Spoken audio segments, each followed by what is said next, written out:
Okay, it looks to me like the participant number is steady. So let's go ahead and get started. I'd like to welcome everybody to the Bloomfield Township Cannabis Town Hall. Thank you all for joining us tonight. My name is Dina Procell, and I'm a social worker in Human Services. And I'm also the coordinator of the Bloomfield Municipal Alliance Committee. The Municipal Alliance focuses on the prevention of substance use disorders and also on overall mental health and well-being. Paula Pikus, who is Bloomfield's social work director, is also here with me. And she and I will be posting some flyers throughout the webinar. We have flyers. We have the Human Services flyer that describes what we do and how we can help residents, and also includes our contact information should you need us. And then also we have the adult use cannabis guide flyer, as well as a tips for teens flyer. So we're going to be placing those flyers in the chat box throughout the webinar. Feel free to take a look at those. Feel free to download those and keep those to refer to them. So I would like to first say that we really appreciate the support of the mayor and the council in this evening's programming. And we'd like to acknowledge the Assistant Township Administrator, John Gee, as well as Councilman Rich Rockwell, who are here with us. And I'd especially like to thank Bloomfield Mayor Michael Venezia, who's going to start us off tonight with a few words.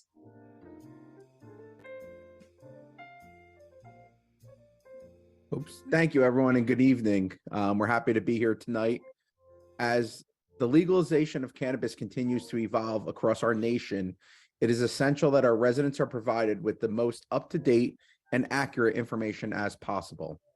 This virtual town hall is a safe and judgment-free forum that will raise awareness and help educate our community. Our goal for tonight is for residents to gain a better understanding about the myths surrounding cannabis use, its legalization, the different methods of use and their risks, as well as prevention strategies and resources if you or a family member or friend needs help. We're not here to judge or tell anyone what to do or not to do. We just want to provide the information so we can all make more informed decisions about cannabis use, its risks, and where to find help if needed. Not only will this information be helpful for our own health and well-being, but also for the health and well-being of the children and young adults in our community. So as of right now, Bloomfield has one dispensary that is actually open. We have two others that are approved by our planning board and have license approval from the state of New Jersey, but they are not yet open. And Bloomfield Township government is going to allow up to 8.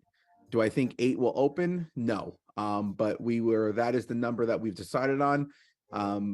Throughout time, we may change that number, but as of right now, that's where we stand with 1 open and 2 others approved.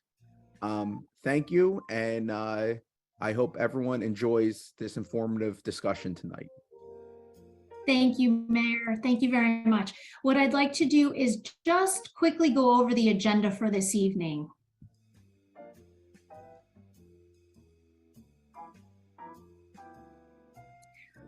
So we're going to hear from a few different speakers. Up next is Christine Colombrita.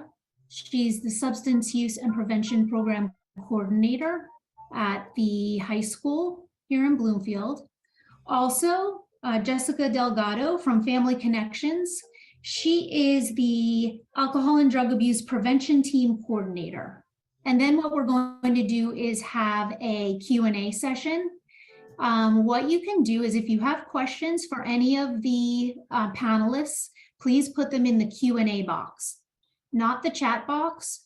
Only use the Q&A box for questions. And I'm going to be selecting a few questions with the time that we have remaining. Just let me know in that Q&A box who you would like to address your question.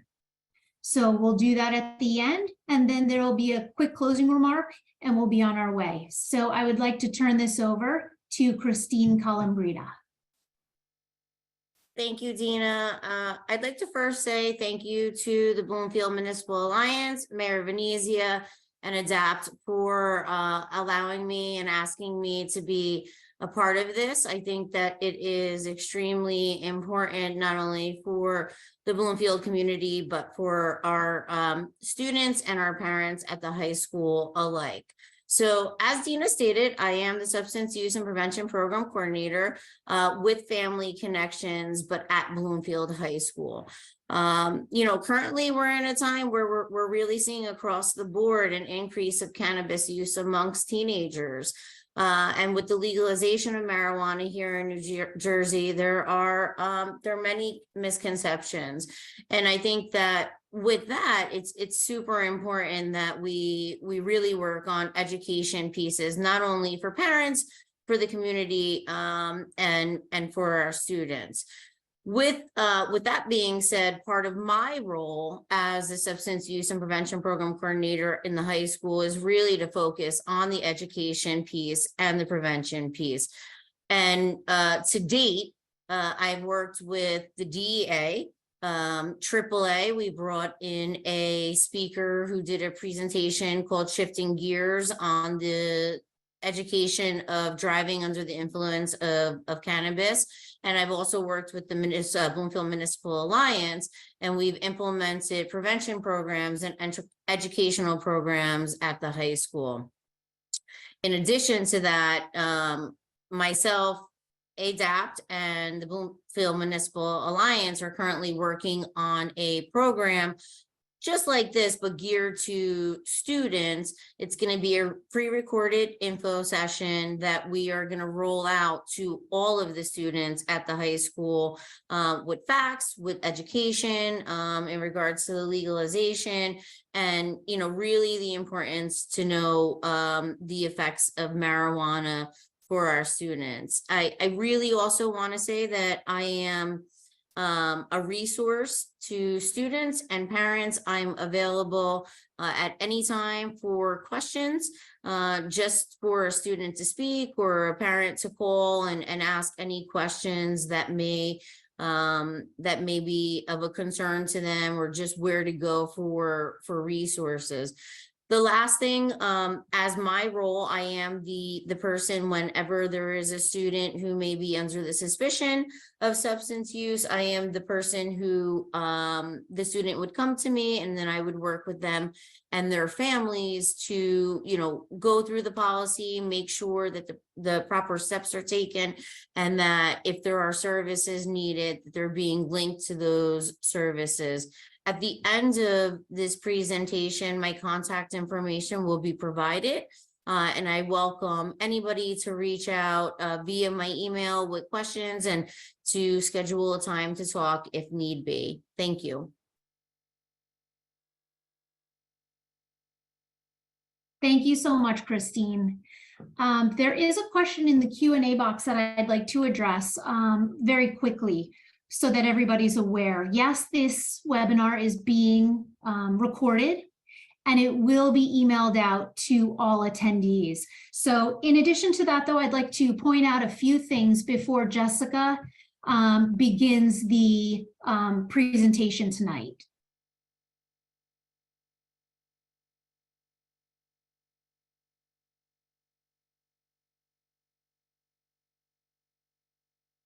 Let's load up the slide with the important information.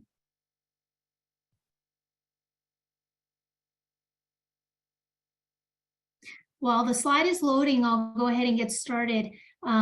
There is the ability to show captions. So if you would like Spanish captions, you can click on the bottom. There's a button for show captions, and you can enable that and choose the language. Great. Let's see. Participant audio and video are turned off during the webinar. So like I said, please use the Q&A box. The captions are available in Spanish And once you go to leave this webinar, you'll be prompted to complete a survey. And we would really appreciate you taking just a few minutes to complete the survey. And that way that'll provide us with feedback about this evening's town hall program. All right, so with that, let's get started with the presentation. So as I said, Jessica Delgado, we're so pleased to have her here with us. We appreciate all of Jessica and the team at ADAP's work on this. This is important information, and I'm so glad that it's going to be shared with residents in Bloomfield. And again, she is the Alcohol and Drug Abuse Prevention Team Coordinator. Jessica, you're up. Thank you, Dina. Good evening, everyone. My name is Jessica Delgado, and I work for Family Connections ADAPT Coalition. And I'm going to share a poll. It's going to come up on your screen to get us started. It's a couple of myth busters. And the first question should be coming up. Please let me know if you see it on your screen. You can put that in the chat box. Okay. All right, so the first question is marijuana is harmless because it's natural. So if you can click whether you think that's true or that's false.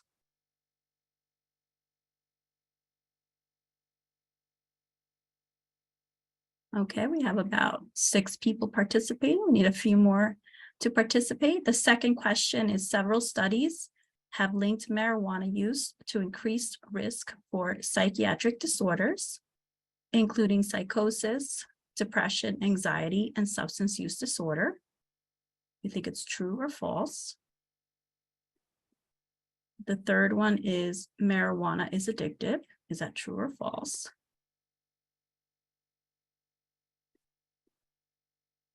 And the next one is driving high is safer than driving drunk.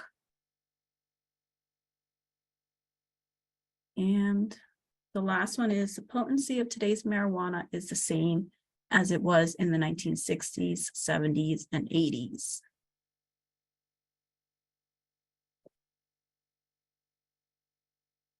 Okay. So we got some more people answering. Okay, thank you so much for participating. And we're going to go over some of those answers in the presentation. And I'm just going to share those results right now. Right.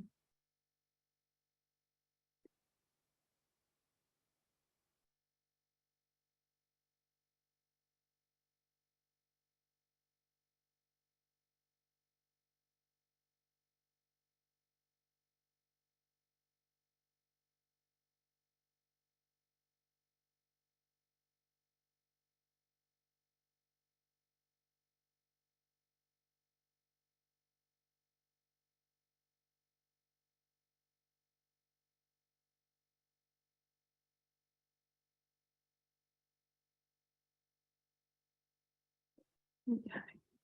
So a little bit before I start talking about the Mythbusters, a little bit about ADAPT. The Alcohol and Drug Abuse Prevention Team is a coalition here in Essex County, and our mission is to prevent and reduce substance abuse and improve the overall health of all residents of Essex County. Just a little bit of information before I get started. I know there's varying information about cannabis use, and I just want to share that the information provided is based on research on the current facts and information available as of yesterday, March 13th, 2023. All the information provided is for educational purposes and should not be considered a form of legal advice and/or lobbying by myself or my employer. All material was properly researched using several sources, and any opinions presented will be presented as such throughout.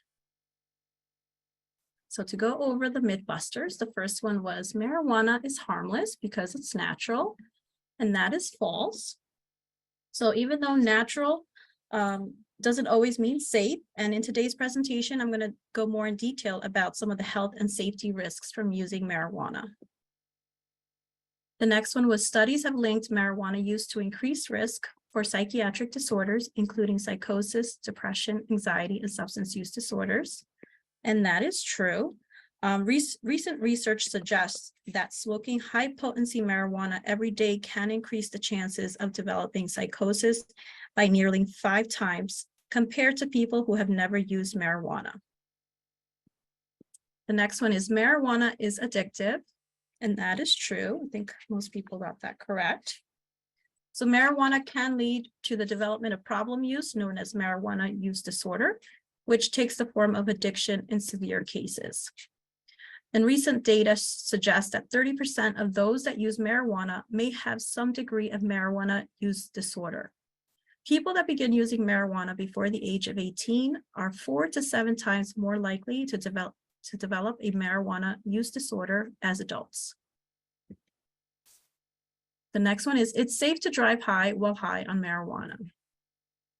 That is false. So some of the effects of being impaired by marijuana can affect driving, such as reduced reaction time and decision-making skills, as well as impaired coordination and distorted perception. And the last one, today's marijuana is the same marijuana from the 1960s, 70s, and 80s, and that is false. Today's marijuana, the problem with today's marijuana is the high THC content. And we're going to talk a little bit more about that. Prior to the 1990s, it was less than 2%. From the 1990s, it grew to 4%. And then between 1995 and 2015, there has been an increase of 212% in the THC content of the marijuana flower. Okay. So I'm just going to talk a little briefly about cannabis legalization before I get into what is marijuana and some of the health risks. Just to summarize, in February 22nd of 2021, Governor Murphy signed 3 bills into law, legalizing and regulating the recreational cannabis. There were 3 parts to it. First, legalization and regulation of cannabis use and the possessions of adults 21 years and older. The second was to establish the New Jersey Cannabis Regulatory Enforcement Assistance and the Marketplace Modernization Act, and also decriminalizing marijuana and hashish possession. And the third was to clarify marijuana and cannabis use and possession penalties for individuals younger than 21 years of age. In March of 2021, Governor Murphy signed into law an updated version of the legislation that required notification to parents when an underage child was caught during the first offense. So prior to this, there was a lot of unknowns about what would happen if law enforcement did catch minors with the use of it. And this updated law now is going to provide written notification to parents or guardians of anyone under age 18 who commits a first offense of unlawfully possessing or consuming alcoholic beverages, cannabis, marijuana, or hashish. On the second offense, the parent will receive recommendations for community treatment services for their child. And on the third or subsequent offense, the child will receive a mandatory referral for community treatment services. Just want to clarify, I'm going to go through some clarification regarding the legalization, just understanding that cannabis is still illegal at the federal level. Therefore, it's not allowed to consume cannabis on federal land or buildings. It's also not legal to transport cannabis out of state, even if you're going to another state that does have recreational marijuana. And the third one is that since banks are federally regulated, cannabis dispensaries can only accept cash, which puts them at risk for robberies and other violent acts. Another note that is important to understand that individuals are not allowed to grow cannabis for personal use, and it's also illegal to sell cannabis products without a license. Some driving restrictions include it's still illegal to drive under the influence of marijuana. So the same laws that pertain to driving impaired apply under the influence of cannabis. And as explained a little bit earlier, consuming cannabis can cause slower reaction times, decreased coordination, and difficulty reacting to signals and sounds on the road. Also, there are restrictions at the workplace. An individual's employer has the right to prohibit cannabis at their workplace and to require drug testing if any work procedures or safety protocols are compromised. And that's for everyone's safety. Like we explained, cannabis can impair judgment and coordination. Also understand that cannabis smoking falls under the New Jersey Smoke-Free Air Act that's been in effect since 2006. And any cannabis smoking is prohibited in all indoor public places and workspaces. And that includes, but is not limited to, public transportation systems such as buses, public beaches, public parks, theaters, parking facilities, shoppings, malls, restaurants, etc. And that's for the understanding that secondhand smoke can be very harmful to those around the smoker. And so this is in order to protect the health and welfare of the community and the public in general, and especially children as well.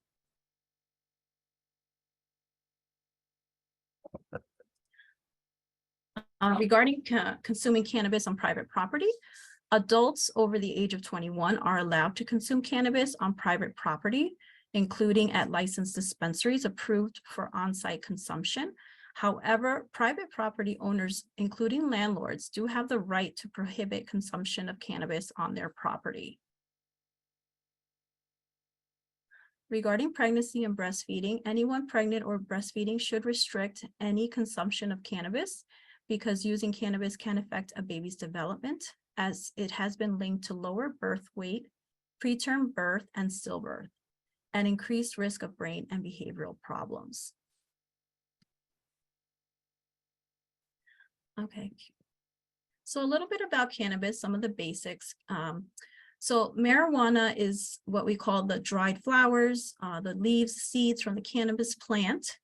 The plant contains hundreds of naturally occurring compounds called cannabinoids, similar to the naturally occurring endocannabinoids within the human body. So the human body does produce these naturally occurring endocannabinoids. And that's why when we use cannabis products, it can fit so well in the brain. All cannabis and cannabis products contain some combination of tetrahydrocannabinoid, also known as THC, and cannabinoid CBD, also known as CBD. So sometimes people are curious to know what the difference is between THC and CBD. We hear it a lot. And THC is a psychoactive substance in marijuana. It's what gives the person that high. And CBD is derived from the hemp or from non-hemp plants and is the non-psychoactive part of the marijuana plant. And so it does not give that psychoactive piece.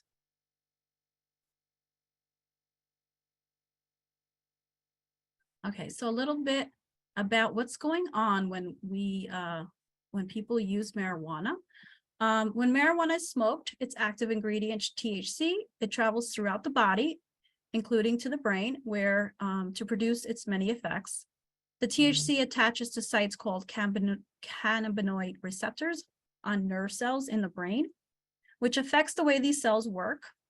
The cannabinoid receptors are abundant in parts of the brain that regulate movement, coordination, learning, memory, and higher cognitive functions such as judgment and pleasure. And so this is what causes some of those effects that we'll go into a little bit more detail.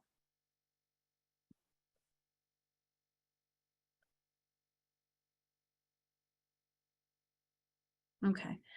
Regarding addiction, continued use of marijuana does reduce the brain's dopamine production. So dopamine is our natural chemicals that get released when we enjoy activities, when we find pleasure. And so what ends up happening is the brain starts to think that it needs that cannabis to survive because the dopamine production has reduced.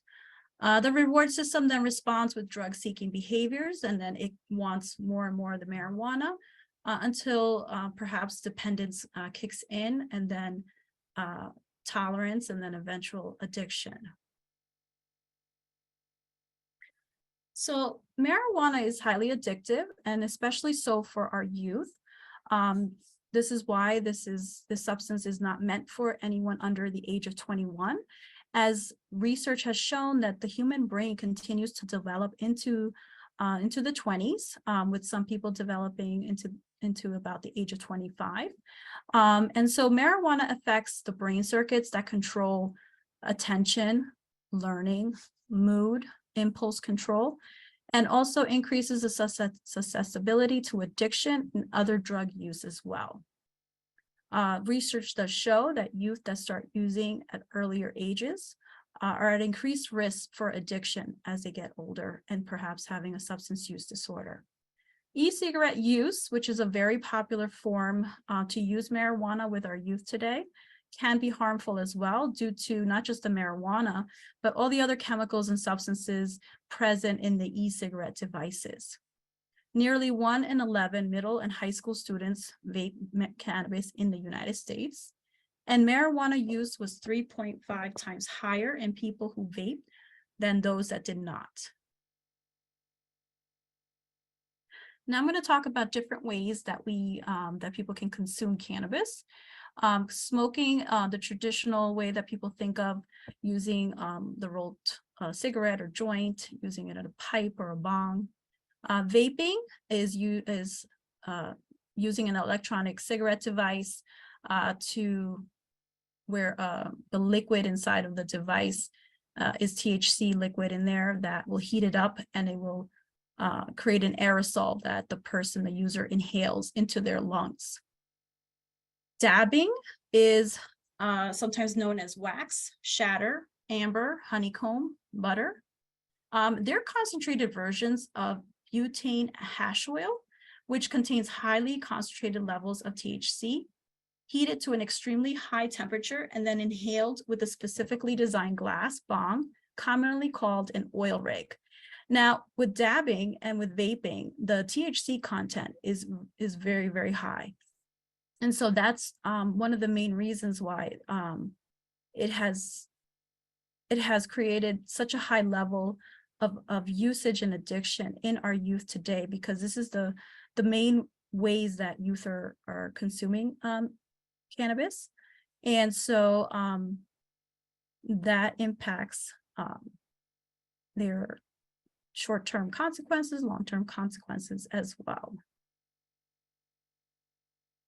Other ways that people consume cannabis are with edibles, which are baked or cooked goods and candies that contain marijuana. Powdered THC is something that can be dissolved in water, much like a sports supplement. And it has a much quicker onset than traditional edibles.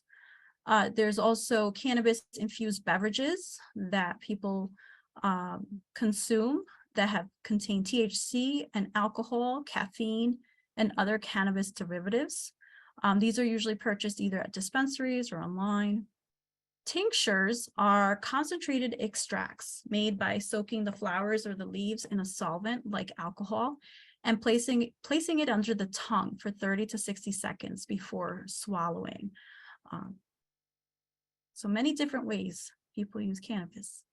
Now we're going to talk a little bit about medicinal cannabis. So there's a few different types that people use: pills, capsules, and tablets. So this is prescription medical marijuana that is prescribed by a doctor for a specific diagnosis. And this is often used to treat chemotherapy side effects, symptoms from AIDS, and rare forms of epilepsy, especially in children. Transdermal patches allow the cannabinoids to penetrate the skin and enter the bloodstream. These are good for extended release, and they can be removed if side effects occur. This is also administered by a medical professional. And the cannabis topicals are the cannabis balms, gels, salves, and lotions. They're applied to the skin and used to treat pain, muscle aches, and more. And they usually do not produce a psychotropic effect. So a little bit comparison between medical and recreational marijuana. As you can see, for the most part, the medical marijuana contains, checks most of these boxes. So the medical marijuana is the one that has the higher CBD content versus the recreational has a higher THC content. Only with medical marijuana, you need a qualifying medical condition, a medical card. You would buy both of these products. You can buy in a regulated dispensary here in New Jersey now. But only the medical one is grown in controlled environments and checked for pesticides. Something to understand with recreational marijuana, even though it has been legalized, it's still not regulated by the FDA as it is an illegal substance at a federal level. The FDA only regulates the drug, certain medical drugs. And so it's something else to understand when people buy the products at the dispensaries. They may not be fully regulated as well. So there's ongoing research on the use of CBD containing products for conditions such as epilepsy, PTSD, Tourette's disorder, pain, and other diagnoses. For right now, the use of CBD is only FDA approved in children for specific forms of epilepsy and in adults for chemotherapy-induced nausea and vomiting. And Epidiolex is one of those medicines that is used to treat the epilepsy that other medicines are not able to work with. Currently, there isn't enough evidence to recommend CBD for other uses in children and adolescents, including the treatment of autism and other developmental disorders. The approved CBD does require a prescription. Many stores we see today do sell CBD products. However, there are no safety or quality requirements for non-prescription CBD. They may have harmful additives or interfere with prescription medication.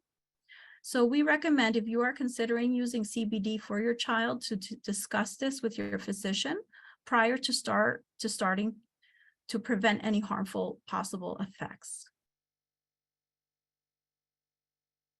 Now I'm going to talk a little bit about synthetic marijuana, which is also somewhat popular as well. They're called synthetic cannabinoids, and they're actually human-made. They're mind-altering chemicals that are either sprayed on dried shredded plant material so they can be smoked, or sold as liquids to be vaporized and inhaled in e-cigarettes and other devices. These products are also known as herbal or liquid incense and are brewed as tea sometimes. Synthetic cannabinoids are also part of a group of drugs called new psychoactive substances. They are unregulated mind-altering substances that have become newly available on the market and are intended to produce the same effects as illegal drugs. So as you might expect, these products are not sold legally. Currently, there's no standards for making, packaging, or selling synthetic cannabinoid chemicals. And the amount of these chemicals can vary between batches or even within the same batch. So these products may also be contaminated with other drugs or toxic chemicals, such as synthetic cathinoids, which are AKA bath salts and flakka. The chemicals found in synthetic cannabinoids are often illegal, but often are sold in drug paraphernalia shops, novelty stores, tobacco shops, gas stations, and over the internet under the names of K2, Spice, Scooby Snacks, etc. Okay, so we went over some of the information about different types of marijuana. We're going to talk about the risks of cannabis use.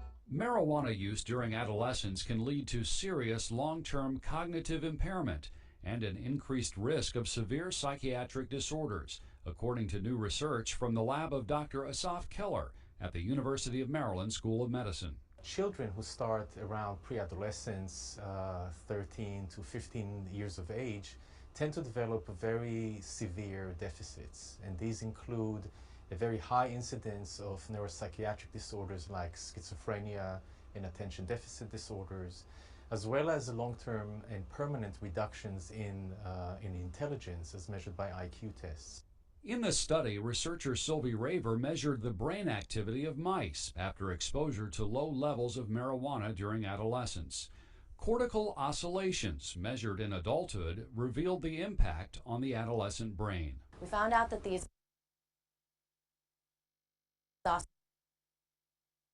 oscillations, which are really important, like I said, for cognitive functions, but also for just more general sensory processing and motor planning and pretty much everything interesting that the brain does, these oscillations are completely abnormal in our mice that we expose to marijuana or active ingredients in marijuana during adolescence. It is very worrisome, and it seems to be very specific to that age, because when we repeated that experiment in older animals that were beyond their period of adolescence, these animals had no permanent deficits. Now that the link to cognitive impairment is clearly established, researchers will try to understand why and how it happens, which is key to prevention and treatment. We know that adolescents undergo very drastic developmental processes, especially in the more frontal parts of the brain that are involved with decision making and higher cognitive functions. And we think that it is this developmental process that renders the brain particularly sensitive to any types of interactions with environmental factors such as marijuana.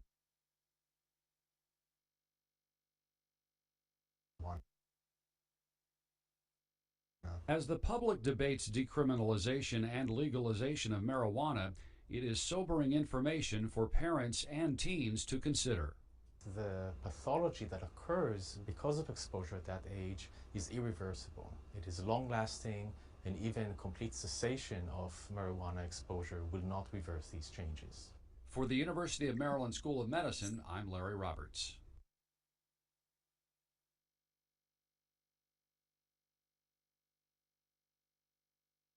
Okay.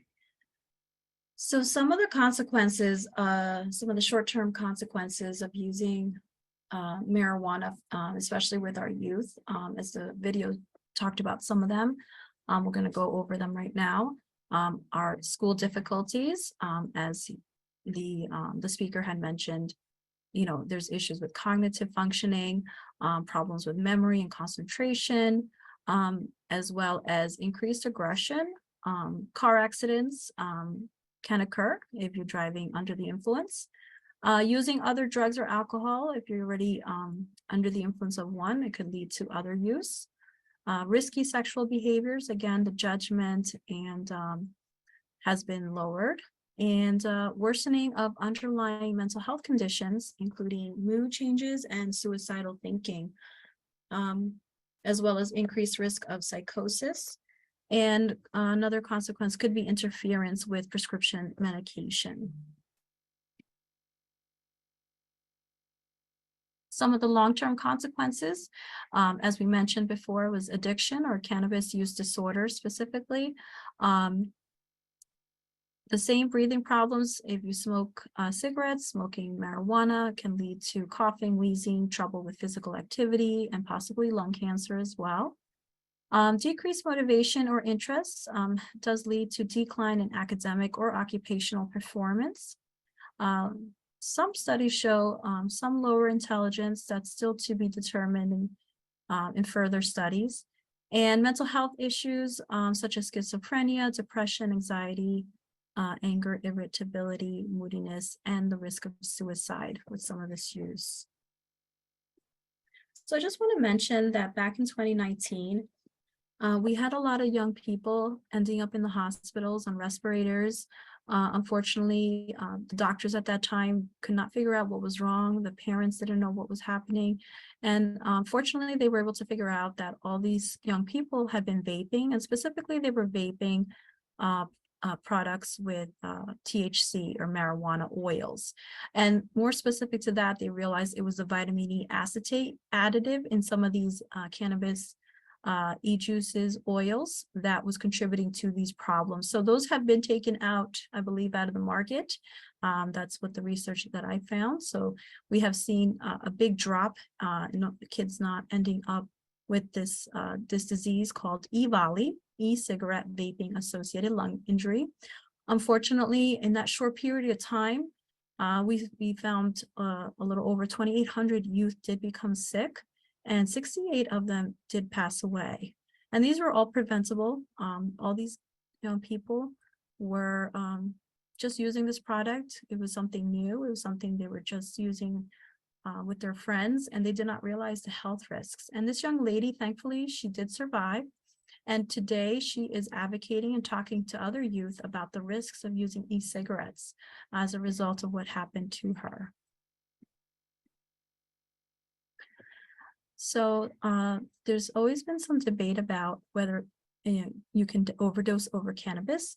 So due to the fact that the THC content can be very high in some of the products, such as the dabs, the oils, the vaping oils, as well as the edibles. We have seen more people with some of these symptoms. Now, cannabis in and of itself is not, you cannot die from this.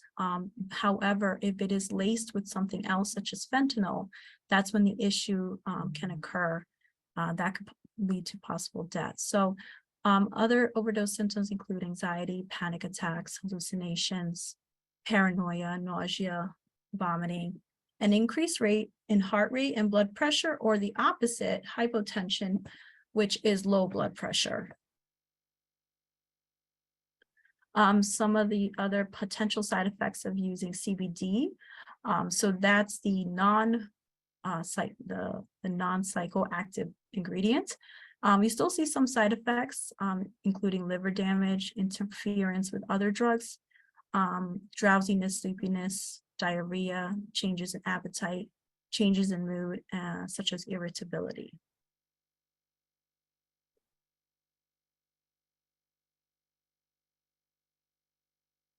Now, some side effects of using cannabinoid drugs. So even when something is prescribed, there is still some side effects that some people experience. Those can include increased heart rate, decreased blood pressure, drowsiness, and mood changes, or feeling a high that some people don't feel comfortable with.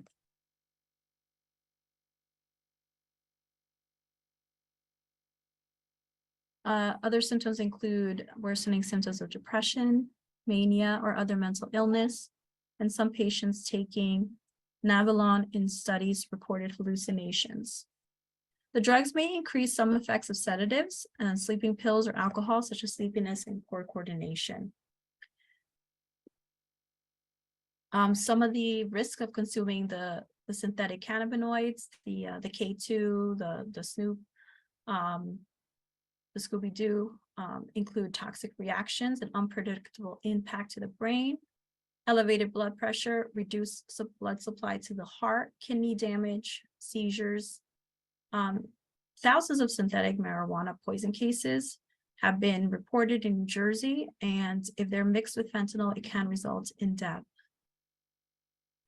And just to understand that there's a lot that we don't know about the effects of cannabis use, because we don't have enough research on it, since it has been an illegal substance for so many years. We do not know the long-term health effects, and also we do not know the impact of such high levels of THC that are currently found in new products. Okay, so to wrap up, we need you to help us in this work, to talk to parents, to talk to youth about some of these risks, because the main thing that we want to do is we want to make sure our youth are able to grow and develop as they should to reach their highest potential without having substances in their life, in their brain. So some of the tips that we can share with you include talking to children about marijuana use at an early age to help them make better choices and to help prevent developing a problem with marijuana use later. So we suggest talking with the child in an honest and open way. You can start in elementary school and early middle school, having these conversations, not just a one-time conversation, but continues to have these conversations, asking them what they're seeing or what they're hearing. Youth that are less likely to try marijuana if they ask parents for help and they know exactly how their parents feel about drug use. And so we found that if the youth feels that they can turn to their parents, they're more likely, hopefully, to get that information rather than turning to their friends. Also having, a supportive family system that the youth can go to if they're having any problems. Another key thing is to have regular family dinners. Many research studies have shown that it lowers rates of depression, of anxiety, lowers substance abuse and eating disorders, tobacco use, and early teenage pregnancy, and it increases rates of resiliency and higher self-esteem. So it's during those family dinners that you can talk to your youth, find out what's going on with them, and just kind of have these constant conversations. So when discussing marijuana, listen carefully, pay attention, don't interrupt, avoid making negative or angry comments, offer facts about the risks and consequences of consuming marijuana, and ask your child to give examples of the effects of marijuana. This will help you make sure that your child understands what you've talked about and making sure that you have these conversations ongoing. If you choose to talk to your child about your own experiences with drugs, be honest about why you use them and the pressures that contributed to your use. Be careful not to minimize the dangers of marijuana or other drugs, and be open about any negative experiences you may have had. Given how much stronger marijuana is today, its effect on your child would likely be different than what you experienced. Explain that research tells us that the brain continues to mature into the 20s, and while it's developing, there's a greater risk of harm from marijuana use. Another important tip is to keep all drugs, including cannabis, edibles, electronic cigarettes, vapes, prescription medication, in child-proof and smell-proof containers out of sight. We've seen many calls to the poison centers with young children and pets getting into these products and getting really sick, ending up in the hospital, especially now with these edibles that look like all the other candies. Young children may not realize that they're consuming something that they shouldn't. So very important to keep those locked up. And they sell these products like on Amazon and other places. You can find these. Some common signs of marijuana use include a child acting very silly or out of character for no reason, using new words or phrases like sparking up, 420, dabbing, or shatter, having increased irritability, losing interest in and motivation to do usual activities, and spending time with peers that use marijuana. Also having trouble remembering things that just happened, carrying pipes, lighters, vape pens, or rolling papers, coming home with red eyes or urges to eat outside of usual meal times, and stealing money or having money that cannot be accounted for. So lastly, I want to leave you with some resources. There's no shame in getting help. If you think that someone you love or know might have an issue, you can always give a call to find out a little bit more information, get them connected with a counselor. The poison control number is important to have, 1-800-222-1222. While cannabis isn't legal, it is possible for adverse effects to take hold of your child and cause a traumatizing experience. And if you suspect your child may have a problem, ask for help. And here we have a list of our resources. First and foremost, we have our Bloomfield Human Services. You're able to call them and connect to and get different resources right there in Bloomfield.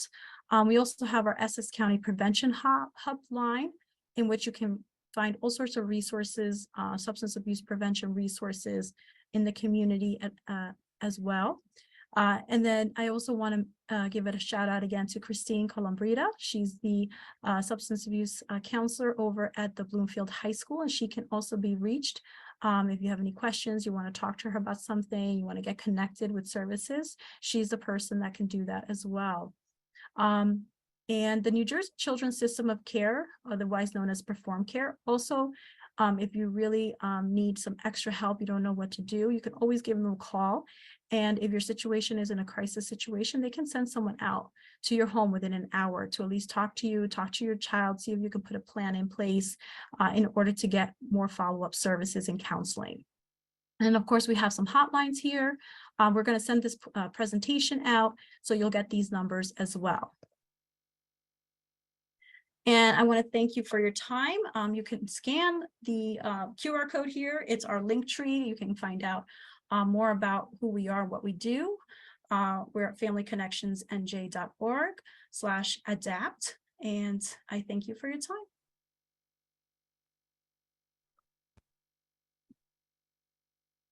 Jessica, thank you so much for all of the information that you shared with us.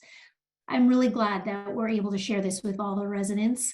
And I appreciate all of that. I want to just make note of something.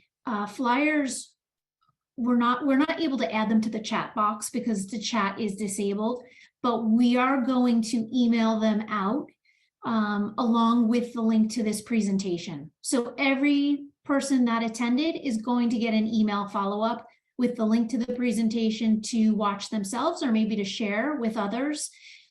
As well as all of the flyers that, that we would like to share with everyone. So there are a few questions.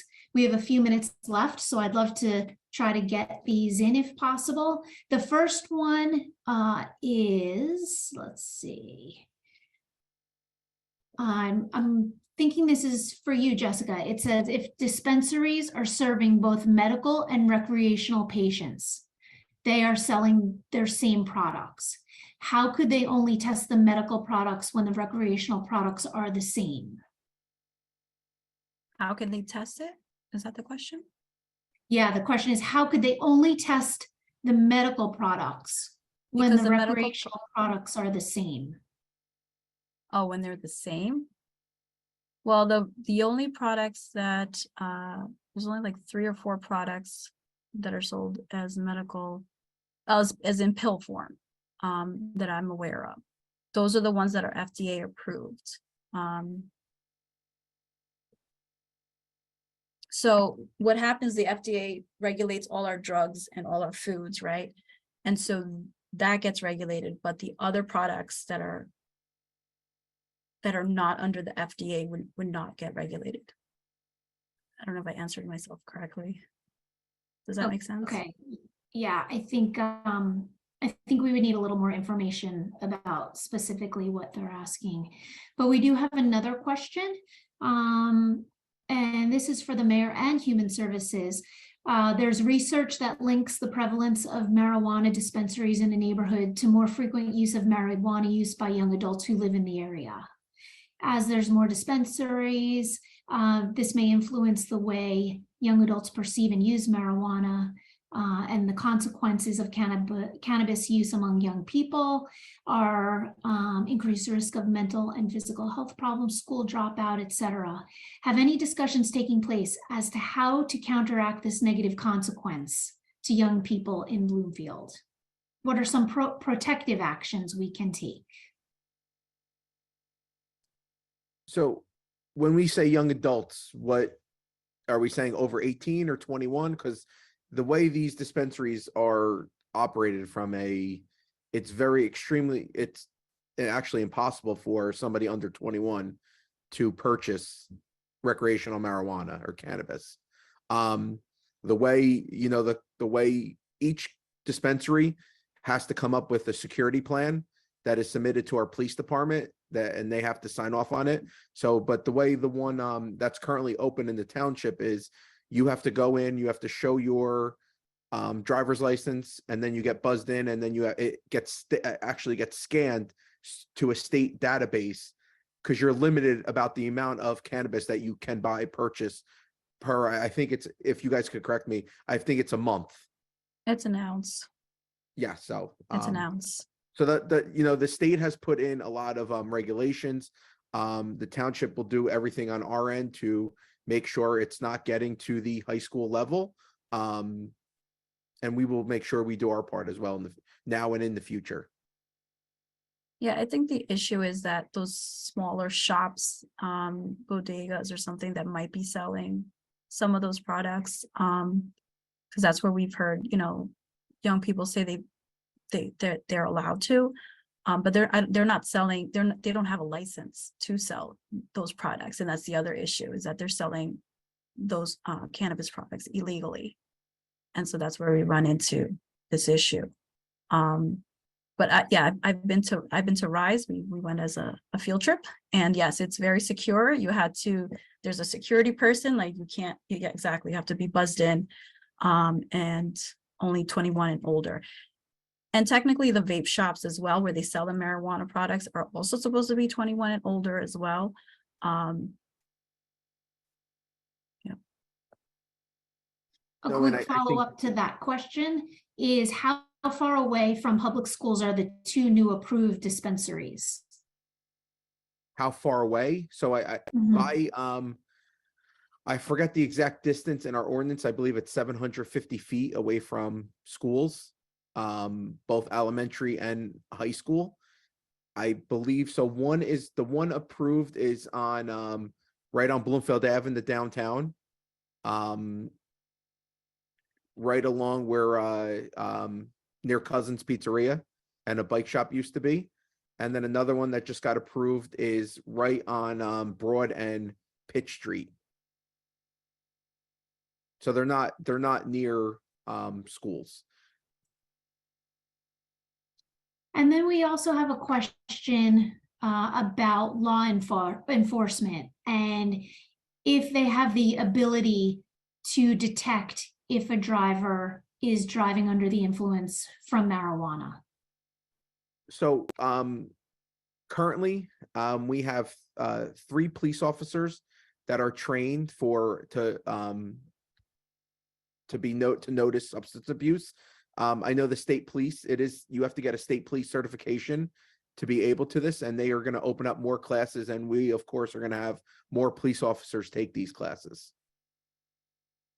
And I just want to add, when I spoke earlier about the AAA presentation that came into the high school called Shifting Gears, one of the things that they spoke about is that there are about 750 people throughout the state of New Jersey trained specifically, aside from law enforcement, who are out there, who know and are looking for the signs on the road of impaired drivers. So in addition to law enforcement, there are people out there who who are looking and making sure that the roads are being kept safe. Great, thank you. And then I know we're getting to the end here. Let me just squeeze in one last question. This is for the high school and asking about the control of illegal marijuana in the high school.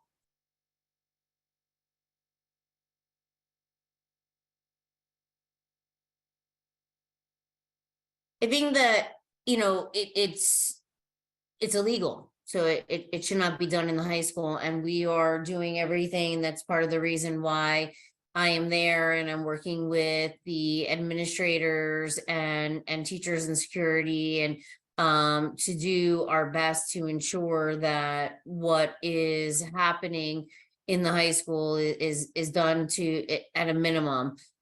Teenagers are going to test the limits, and we have to always be one step ahead of them. And I think it's a work in process. And that is part of the prevention piece, and that's part of the education piece, and that's part of, having these town halls and outrolling the cannabis pre-recorded sessions that we're going to do, and just reaching as many students about the how that it is illegal and the risks that it takes. So we're working on it. Thanks, Christine. And and Dina, one more thing. If Sure. you do know of a small shop that is selling cannabis illegally, please contact the Bloomfield Police, because they will address it. So we. And also, if if anybody knows of any of the smoke shops that they're regulated differently, is selling vapes to any minors, let us know about that also. That's more of an issue than we see with cannabis right now.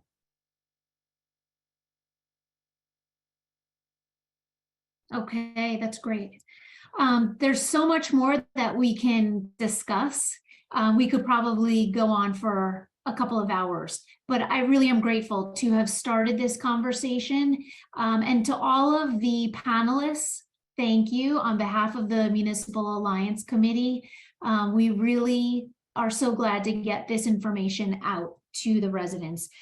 So a shout out to the Municipal Alliance Committee, and also to the members that are here attending along with us. And I know Councilwoman Sarah Cruz is here. She's a member of the Municipal Alliance. And we just want to continue to help spread awareness and education so that people can make the best informed decisions possible when it comes to this topic. So a few closing remarks also. Remember that when you hit leave, you're going to be prompted to complete a brief survey. Please do that for us so that we can get some feedback from tonight's presentation. And also the email will go out soon with the link to this pre-recorded session and the flyers that we would love for each attendee to take a look at and download and share. Share with friends, share with family, share especially with youth. We think that that's going to be an important component, is to not just hear this information, but share it with others. So on that note, thank you so much. Have a good evening, everybody.